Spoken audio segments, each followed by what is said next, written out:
Good morning. Okay, what I have here is the spark plugs from the 77 Ford pickup truck. I pulled them all out.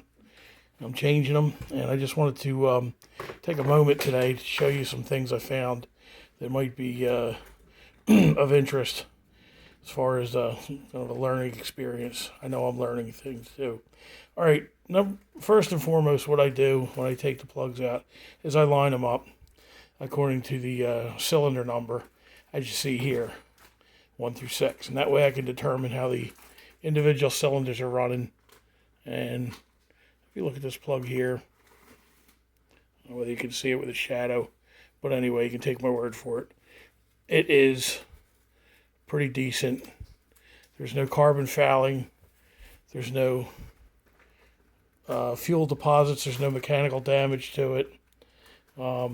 Doesn't look like it was overheated. And that goes for pretty much the rest of the plugs. They're all pretty much the same. They all look like they're in pretty good shape. I don't know how long they've been in the truck. But one thing I noticed about them was the gap on some of them is different than the gap on the others.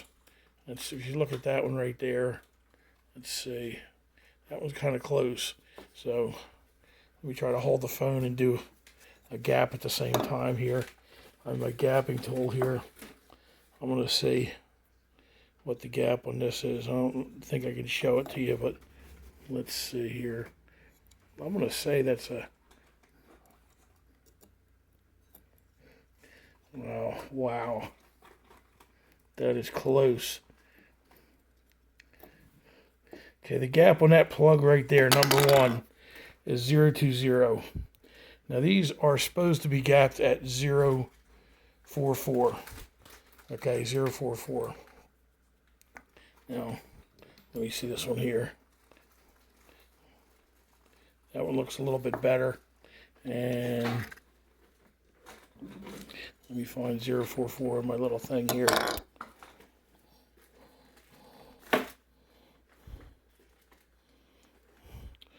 Okay, 044 is right there.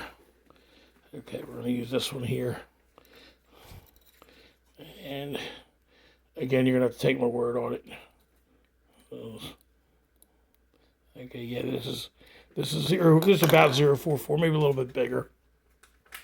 I can kind of eyeball the rest of them because they're not going back in. I really don't care too much. But if you notice this one here is about that size.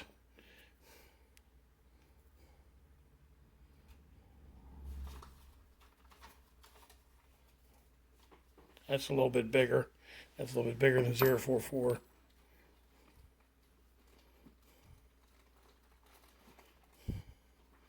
That's definitely bigger than 044.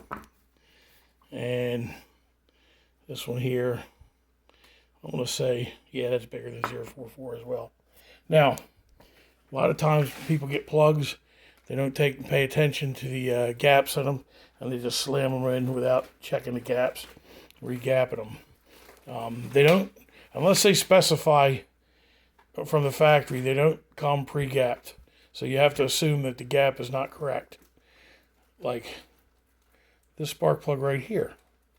This is one of the new ones. That is not gapped correctly. That is almost touching. Okay. This is the same number plug that I pulled out of there. So it's a Motorcraft, let me read this.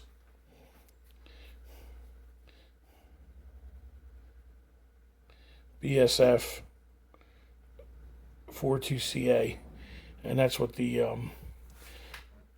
engine calls for. One thing I didn't know too, there's 2 different kind of plugs that the book will say that this engine takes. One of them is a little skinnier and has a finer thread, and I think these are the old style. I'm not sure, but that's what that is. So one thing you got to do when you're changing plugs is if you have an older car changing plugs, is get yourself a gapping tool like this. I have a couple of them. I couldn't find them, but I went and bought this from AutoZone. It cost about $2. Worth a while. It has all your measurements there, and that little thing at the top is how you open up and close the gap. You slip that into, let me see if I can film this. You slip that into this thing here, and you pry it open or closed like that to either open or close the gap as needed. So anyway, little video on plugs. Have a good day. Take care, and work on your stuff. Work on your junk. Enjoy yourself. Bye.